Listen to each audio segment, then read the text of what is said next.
The smell of roast beef wafted through the air, but it only made my stomach churn. I gripped the edge of the mahogany dining table, trying to steady myself as another wave of nausea hit.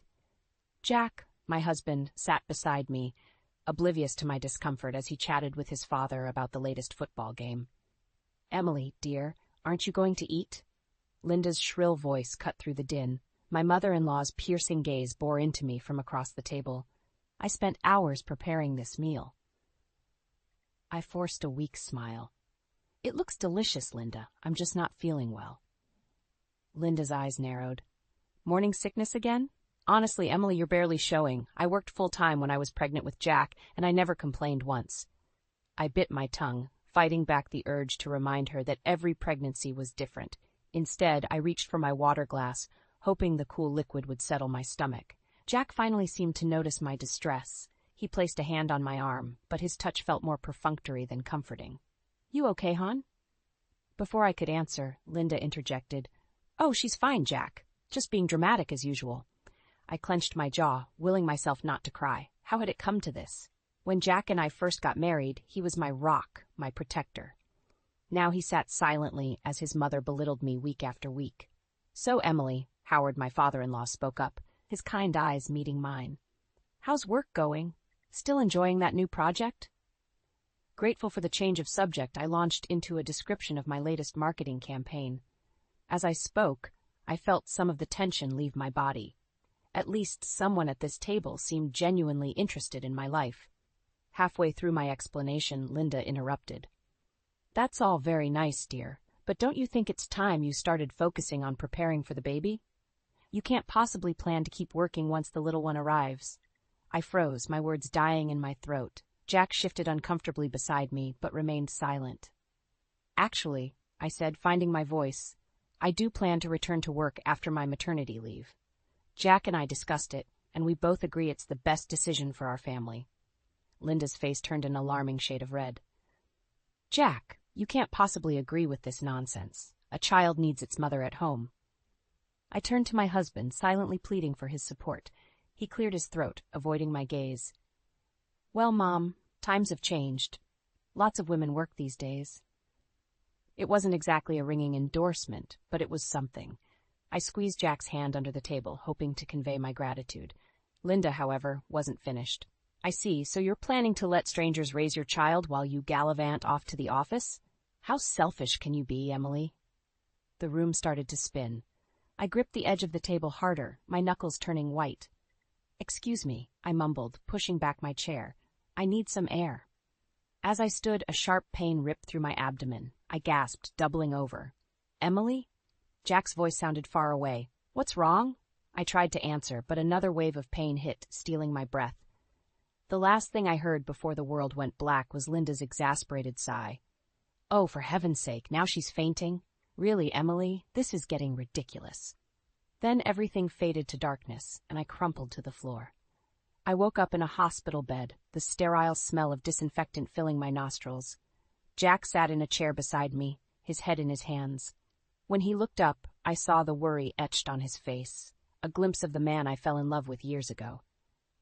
"Emily, thank God you're awake," he said, reaching for my hand. "The doctor said you were severely dehydrated. Why didn't you tell me how bad it was?" I almost laughed. "I've been trying to tell you for weeks, Jack. You just haven't been listening."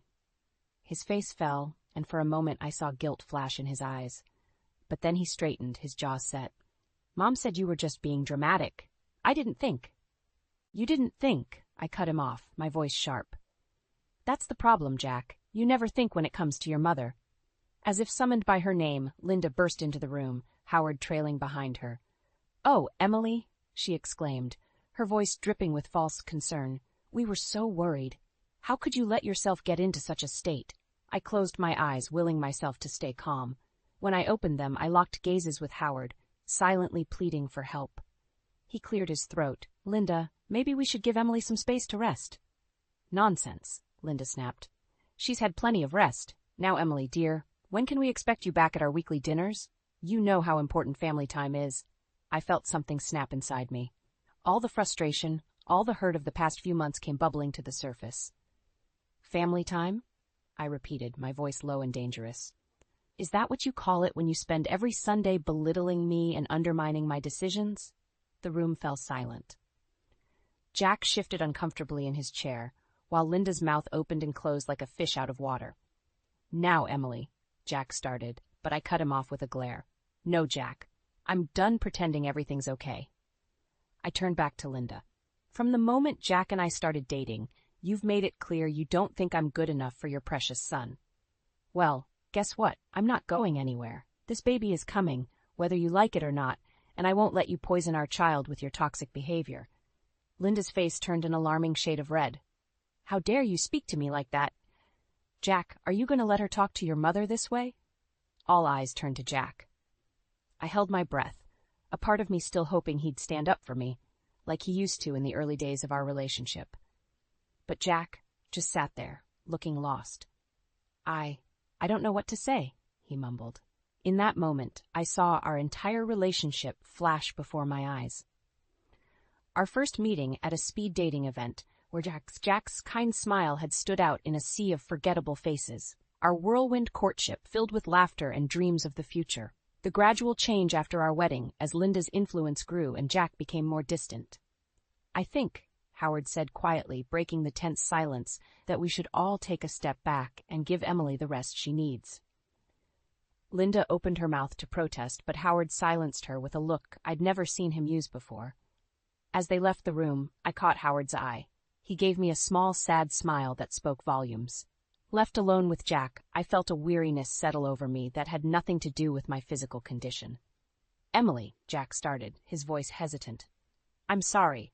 I know things haven't been easy lately." I looked at him, really looked at him, and wondered when we'd become such strangers. "Sorry isn't enough anymore, Jack," I said softly. "Something has to change." As the words left my mouth, I felt the baby kick, as if in agreement. I placed a hand on my swollen belly, a fierce protectiveness washing over me. Whatever happened next, I knew one thing for certain. I would do whatever it took to protect my child from the toxic environment I'd endured for far too long. The bathroom floor was cold against my cheek as I hugged the toilet bowl, heaving for the third time that morning. 6 months into my pregnancy, and the morning sickness showed no signs of letting up. I heard Jack's footsteps in the hallway and braced myself for another round of his half-hearted concern. "Emily, you okay in there?" His voice was muffled through the door. I wiped my mouth with the back of my hand. "Just peachy," I croaked. The door creaked open, and Jack poked his head in. "Listen, I know you're not feeling great, but Mom's expecting us for dinner tonight. She's making her famous pot roast." I stared at him in disbelief. "Jack, I can barely keep water down. How am I supposed to sit through another dinner?" He shifted uncomfortably. "Can't you just try? For me?" The plea in his voice made something snap inside me. I struggled to my feet, ignoring the way the room spun. "For you? When was the last time you did something for me, Jack?" His face hardened. "That's not fair. I've been working extra hours to prepare for the baby. And I've been growing a human being while your mother treats me like an incubator." I shot back. Jack's phone buzzed, and he glanced at it. "It's Mom. She wants to know if we're bringing dessert." I threw my hands up in exasperation. "Unbelievable. You know what? Go to your precious dinner. I'll stay here and try not to die of dehydration." His eyes widened. "You can't be serious. Mom will be devastated if you don't show up." "Oh, I'm dead serious," I said, brushing past him into the bedroom. "In fact, I think I'm done with these weekly torture sessions altogether." Jack followed me, his voice rising. "Emily, you can't just decide that on your own. We're a family." I whirled to face him. "Are we? Because lately, it feels like I'm just an afterthought in your perfect mother-son dynamic." He flinched as if I'd slapped him. For a moment, I saw a flicker of the old Jack, the one who used to stand up for me, who put our relationship first. But then his jaw set, and I knew what was coming. "Fine," he said coldly. "I'll tell Mom you're not feeling well. Again." As he stormed out, I sank onto the bed, one hand resting on my swollen belly. "Don't worry, little one," I whispered. "Mommy's going to figure this out." Hours later, I was jolted awake by the sound of the front door slamming. Jack's heavy footsteps approached the bedroom, and I steeled myself for another argument. But when he entered, the anger on his face was mixed with something else. Worry? "Emily," he said, his voice strained. "Mom thinks..." She thinks maybe you're faking how sick you are, to avoid her. I sat up slowly, my head spinning. Excuse me? Jack ran a hand through his hair. She says her friend's daughter had an easy pregnancy and that you're just being dramatic, and she thinks maybe you're not cut out for motherhood if you can't handle this. The room seemed to tilt on its axis. I'd known Linda didn't like me, but this was a new low. And what do you think, Jack? I asked, my voice dangerously quiet. He wouldn't meet my eyes. I don't know what to think anymore. In that moment, something crystallized inside me. I thought of all the nights I'd cried myself to sleep, all the times I'd bitten my tongue to keep the peace. I thought of the baby growing inside me, innocent and unaware of the storm brewing around it. I think, I said slowly, that it's time I started putting myself and our child first. Jack's head snapped up. What does that mean? I met his gaze steadily. It means I'm done compromising my health and happiness for people who clearly don't value either. Your mother and you, Jack. You've made your priorities clear. Now it's time I made mine clear, too. As the words left my mouth, I felt a weight from my shoulders. Whatever came next, I knew I was making the right choice, for myself and for my baby. I stood in Linda's kitchen, my hands shaking as I chopped vegetables for yet another family dinner. At 8 months pregnant, my body ached, and waves of nausea still plagued me.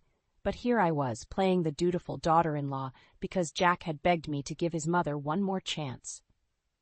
Emily, dear, Linda's saccharine voice grated on my nerves. Don't forget to dice those carrots finely. You know how Jack likes them. I gritted my teeth, fighting the urge to throw the knife across the room. Of course, Linda, I managed to say. Jack and Howard's voices drifted in from the living room, discussing some football game.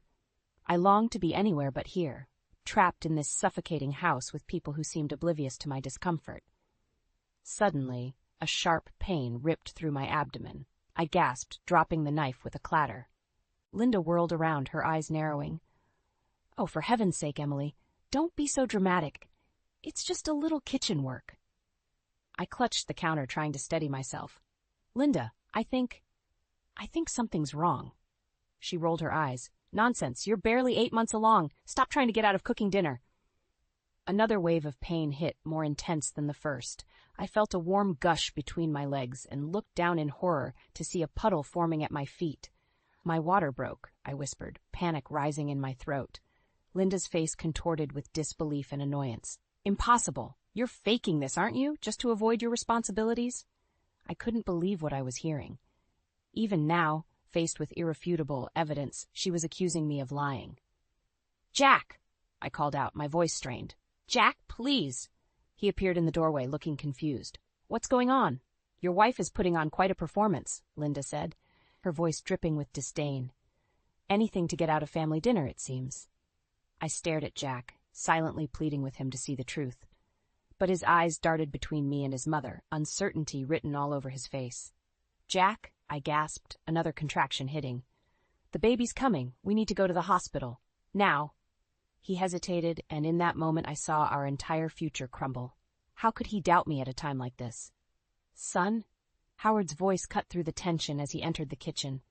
Your wife needs you. Let's get her to the hospital. Thank God for Howard. He was already grabbing my hospital bag and car keys while Jack still stood frozen. This is ridiculous, Linda huffed. She's clearly faking. Jack, don't let her manipulate you like this. I watched as Jack's face hardened and he turned to his mother. Mom, I'm sure Emily wouldn't, but I didn't hear the rest. A contraction so powerful it brought me to my knees, cut off all other sensations. Through the haze of pain, I heard Howard's urgent voice calling 911. As I knelt on Linda's pristine kitchen floor, amniotic fluid pooling around me, I made a decision. No matter what happened next, I would never again put myself in a position where my well-being, and now my child's, came second to anyone else's comfort or convenience. Emily, Howard's gentle voice broke through my thoughts. The ambulance is on its way. Just breathe, okay? I nodded, grateful for his calm presence. Jack knelt beside me, finally snapping out of his daze. I'm so sorry. I should have. Not now, Jack. I cut him off, another contraction building. We'll talk about this later. As the sound of sirens approached, I locked eyes with Linda, who still stood watching with a mixture of disbelief and annoyance. In that moment, I silently vowed that this would be the last time I ever set foot in her house. The paramedics burst in, and as they lifted me onto the stretcher, I felt a strange sense of calm wash over me. Whatever happened next, I knew one thing for certain. My baby and I deserved better than this. And I was finally ready to fight for it. The hospital room was a blur of beeping machines and urgent voices. I gripped the sides of the bed, pain tearing through me as another contraction hit. Howard stood by my side, his steady presence a stark contrast to Jack's nervous pacing. "Where's the doctor?" Jack demanded, his voice tinged with panic. "She's not supposed to be this early." I wanted to scream at him to remind him that I'd been telling him for weeks something wasn't right, but another wave of pain stole my breath, leaving me gasping. "Jack," Howard said firmly, "why don't you go check on the doctor? I'll stay with Emily." As Jack rushed out, Howard took my hand. "You're doing great, Emily. Just breathe." I nodded gratefully, squeezing his hand as another contraction built. "Howard," I managed between breaths, "thank you for believing me, for helping." His eyes softened with a mix of kindness and regret. "I'm sorry I didn't step in sooner. I should have seen how Linda and Jack were treating you." Before I could respond, the door burst open. Linda swept in, her face a mask of indignation. "Emily, how could you do this to us? You've ruined our family dinner." I stared at her in disbelief. Even now, with me in labor, all she cared about was her precious dinner? Howard's face hardened. "Linda, that's enough. Emily needs calm and support right now." Linda opened her mouth to argue, but just then, Jack returned with the doctor. The next few hours passed in a haze of pain, fear, and determination. Through it all, I was acutely aware of Jack's hesitation, how he looked to his mother for guidance instead of focusing on me. Finally, with one last push, our daughter entered the world. The sound of her first cry filled the room, and for a moment, everything else faded away. The doctor placed her on my chest, and I felt a love so fierce it took my breath away. "Hello, Lily," I whispered, tears streaming down my face. "I'm your mom." As the nurses took Lily to clean her up, I became aware of the tension in the room. Linda stood in the corner, her lips pursed in disapproval. Jack hovered uncertainly between us, looking lost. "Well," Linda said, breaking the silence, "I suppose we should be grateful she's healthy, even if she is premature. Really, Emily, couldn't you have held on for a few more weeks?" I felt something snap inside me. All the hurt, frustration, and anger I'd been holding back for months came rushing to the surface. "Get out," I said, my voice low and dangerous. Linda blinked, taken aback. "Excuse me?" I said, "Get out," I repeated, louder this time. "I want you out of this room, out of my life, and out of my daughter's life." Jack stepped forward, his face pale. "Emily, you don't mean that. She's Lily's grandmother." I turned to him, seeing him clearly for the first time in months. "And what kind of father are you going to be, Jack? Will you stand by and let her treat our daughter the way she's treated me?" He flinched, guilt flashing across his face. But before he could respond, Howard spoke up. "I think it's best if we give Emily some space. Linda, Jack, let's go." As they filed out, Howard paused at the door. "Emily, if you need anything at all, I'm here." I nodded, grateful for his support. As the door closed behind them, I was left alone with my thoughts and the soft sounds of Lily's breathing from the nearby bassinet. In that quiet moment, holding my newborn daughter and reflecting on the events that led us here, I made a decision. No matter what it took, I would protect Lily from the toxic environment I'd endured, even if it meant walking away from my marriage, from the life I thought I wanted. I looked down at Lily's peaceful face, feeling a surge of strength and determination. "It's you and me now, little one," I whispered, "and I promise I'll always put you first." The front door creaked open as Jack helped me inside, Lily nestled in my arms. After a week in the hospital, I was exhausted but determined. The house felt different now, as if the very walls held their breath, waiting to see what would happen next. "Emily, dear," Linda's shrill voice pierced the air. She bustled into the hallway, arms outstretched. "Let me see my granddaughter." I instinctively tightened my hold on Lily. "Not now, Linda. We're tired and need to rest." Linda's face fell, but she quickly plastered on a smile. Of course. I've prepared a wonderful welcome-home dinner. Jack, why don't you take the baby while Emily freshens up?" Before I could protest, Jack reached for Lily. Come on, Em. Mom's just trying to help. I felt a surge of panic as Jack took our daughter. Jack, please, I'd rather keep her with me. Linda tutted. Emily, you can't be so possessive, it's not healthy. I bit my tongue, too tired to argue. As I watched Jack carry Lily into the living room, following his mother like an obedient puppy, something inside me hardened. In our bedroom, I found a stack of parenting books on the nightstand, all chosen by Linda, no doubt. Atop the pile sat a handwritten note. Emily, I hope these help you become a better mother. Love, Linda. My hands shook as I crumpled the note. How dare she? After everything that had happened, she still thought she knew best. I heard Lily's cry from downstairs, followed by Linda's voice. Oh, Jack, let me show you how to hold her properly. Emily clearly hasn't figured it out yet. That was the last straw. I marched downstairs, my exhaustion replaced by a fierce determination. In the living room, I found Linda cradling Lily while Jack hovered nervously. Give me my daughter, I said, my voice low and dangerous. Linda looked up, surprise flashing across her face. Emily, don't be silly. I'm just showing Jack. Now. I held out my arms, leaving no room for argument. Jack stepped forward, his brow furrowed. Em, what's gotten into you? Mom's just trying to help. I turned to him, really seeing him for the first time since Lily's birth. Is she, Jack? Or is she trying to control our family, just like she's controlled you all these years? The room fell silent, save for Lily's soft whimpers.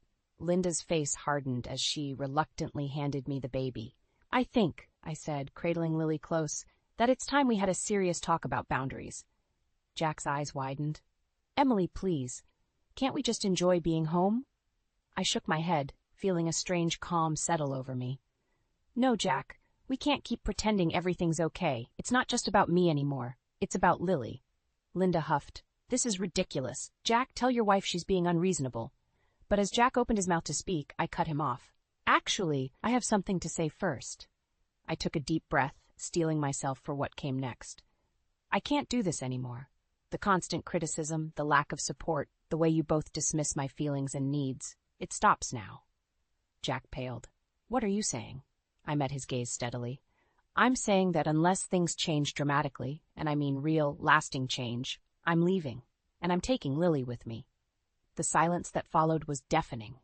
Linda's face contorted with rage, while Jack looked like he'd been slapped. You can't do that, Linda sputtered. Jack, tell her she can't do that. But Jack just stood there, mouth opening and closing like a fish out of water. I felt a weight lift from my shoulders as I spoke the words I'd been holding back for so long. I can, and I will. I love you, Jack, but I love our daughter more, and I won't let her grow up in this toxic environment. As I turned to head back upstairs, Lily snuggled against my chest with I heard Linda's indignant squawks and Jack's stammered protests. But for the first time in months, I felt truly at peace with my decision. Whatever came next, I knew I was doing the right thing, for myself and for Lily. The tension in the house was unbearable. It had been 3 days since I'd threatened to leave, and Jack had been walking on eggshells around me. Linda, on the other hand, had doubled down on her efforts to control everything. I was in the nursery, rocking Lily to sleep when I heard raised voices from downstairs. Curious, I gently placed Lily in her crib and crept to the top of the stairs. This is all your fault, Jack. Linda's shrill voice carried up the stairwell. If you just put your foot down with that woman... That woman is my wife, Mom, Jack interrupted, his voice uncharacteristically firm. And Lily's mother. I held my breath, hardly daring to hope that Jack was finally standing up to Linda. Oh, please, Linda scoffed. She's manipulating you. Can't you see that? First with this ridiculous pregnancy, and now threatening to take your child away. My blood boiled at her words. How dare she dismiss everything I'd been through? Actually, a new voice joined the fray, Howard's. I think Emily's been more than patient with both of you. I inched down a few steps, straining to hear better. Howard, Linda gasped. How can you say that? We've done nothing but try to help. Help? Howard's voice was thick with disgust. Is that what you call constantly criticizing and belittling our daughter-in-law, dismissing her health concerns, trying to take over raising our granddaughter? There was a moment of stunned silence before Linda sputtered. I was just trying to guide them. They're so young, they don't know what they're doing. They're adults, Linda, Howard said firmly. capable adults who don't need you micromanaging their lives. I heard footsteps and then Howard's voice again, closer this time.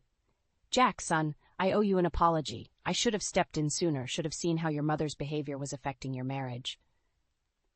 Dad, Jack started, but Howard cut him off. No, let me finish. I've stood by for too long watching your mother steamroll over everyone's feelings. Well, not anymore. There was a rustling of paper, and then Linda's shocked gasp. Howard, what is this? Divorce papers, Linda, Howard said calmly. I can't be part of this toxic dynamic anymore, and if you have any hope of salvaging your relationship with your son and granddaughter, I suggest you take a long, hard look at your behavior. My heart raced as I processed what I'd just heard. Howard was leaving Linda, and he was on my side. Suddenly, a piercing wail cut through the tension. Lily had woken up. I rushed back to the nursery, scooping her into my arms just as I heard footsteps on the stairs. Jack appeared in the doorway, his face a mix of emotions. Em, he said softly. Can we talk? I nodded, not trusting my voice. He crossed the room, gently touching Lily's cheek before meeting my eyes. I heard everything, I whispered. Jack's shoulders sagged. I'm so sorry, Emily, for everything. I've been a coward, letting my mother run our lives, but I don't want to lose you or Lily. I wanted to believe him, but after months of disappointment, I hesitated. Jack, But before I could finish, Linda burst into the room, her face red with fury. This is all your fault, she shrieked, pointing at me. You've turned my family against me. Jack stepped between us, shielding Lily and me. That's enough, Mom. You need to leave, now. Linda's eyes widened in disbelief. Jack! You can't mean that. I do, he said firmly. Emily and Lily are my family now, and if you can't respect that, you have no place in our lives. As Linda stormed out, sobbing dramatically, I felt a glimmer of hope. Maybe, just maybe, there was a chance for us after all. But as I looked down at Lily, peaceful in my arms, I knew the hardest decision was still to come. Could I trust Jack to maintain this newfound backbone? Or was it time to make a clean break and start a new life with my daughter? With my heart pounding and Lily's warm weight in my arms, I realized the moment of truth had arrived. Whatever I decided next would shape not just my future but Lily's as well. The weight of that responsibility was overwhelming, but I knew I had to be strong, for both of us. 6 months had passed since that fateful night when everything changed. I sat on a park bench, watching Lily toddle across the grass, her chubby legs still unsteady but her determination unwavering. Just like her mother, I thought with a smile. She's getting so big, a familiar voice said. I looked up to see Howard approaching, a wistful smile on his face. She is, I agreed, patting the bench beside me. How are you doing, Howard? He sighed as he sat down. The divorce is final. Linda, well, she's not taking it well, but I don't regret my decision. I nodded, understanding all too well. My own divorce from Jack had been finalized just a month ago. It hadn't been easy, but I knew it was the right choice for Lily and me. Have you heard from Jack? Howard asked hesitantly. I shook my head. Not since the court hearing. I think he's still trying to figure things out. As if on cue, my phone buzzed with a text. It was Jack, asking if he could see Lily this weekend. I showed Howard the message, my heart conflicted. What are you going to do? He asked gently. I watched Lily laugh as she chased a butterfly, her joy infectious. I don't know, I admitted. Part of me wants to protect her from everything, but she deserves to know her father. Howard nodded thoughtfully. You know, Emily, I've been thinking a lot about the mistakes I made, staying silent when I should have spoken up, letting Linda's behavior go unchecked for so long. I don't want to make those same mistakes with Lily. I turned to him, surprised. What do you mean? I mean, he said, his eyes misty, that I want to be there for both of you. Not to replace Jack, but to support you however I can, if you'll let me. Tears welled up in my eyes as I reached out to squeeze his hand. Howard, you've already done so much. Your support these past months has meant everything. Just then Lily toddled over, holding out a dandelion. Mama, she exclaimed proudly. I scooped her up, inhaling her sweet baby scent. Thank you, sweetheart. It's beautiful. As Lily snuggled into my lap, I felt a sense of peace wash over me. The road ahead wouldn't be easy, but I knew we'd be okay. You know, I said to Howard, I think I will let Jack see Lily this weekend, but on my terms. No Linda, and only for a few hours. Howard nodded approvingly. That sounds fair, and if you need backup, I'm just a phone call away. As the sun began to set, casting a golden glow over the park, I reflected on how much had changed. The Emily of a year ago would never have believed she'd be here, a single mother, divorced, but stronger and happier than ever. "Come on, little one," I said, standing up with Lily in my arms. "Let's go home." Howard walked us to my car, helping me buckle Lily into her seat. Before I got in, he pulled me into a warm hug. "I'm proud of you, Emily," he said softly. "You're an amazing mother, and Lily is lucky to have you." As I drove home, Lily babbling happily in the back seat, I felt a surge of gratitude. For my parents, who had welcomed us with open arms. For Howard, who had become the father figure I never knew I needed. And even for Jack and Linda, whose actions had ultimately led me to find my own strength. But most of all, I was grateful for Lily, my beautiful, resilient daughter who had given me the courage to stand up for myself and create the life we deserved. As we pulled into our driveway, our new home, free from the shadows of the past, I made a silent promise to Lily and myself. We would face whatever challenges came our way together, with love, strength, and the unwavering belief that we deserved happiness. The future was uncertain, but for the first time in a long time, I was excited to see what it held. As I unbuckled Lily from her car seat, her tiny arms wrapping around my neck, I knew that this moment, this love was all that truly mattered. We were survivors, Lily and I, and together we would thrive.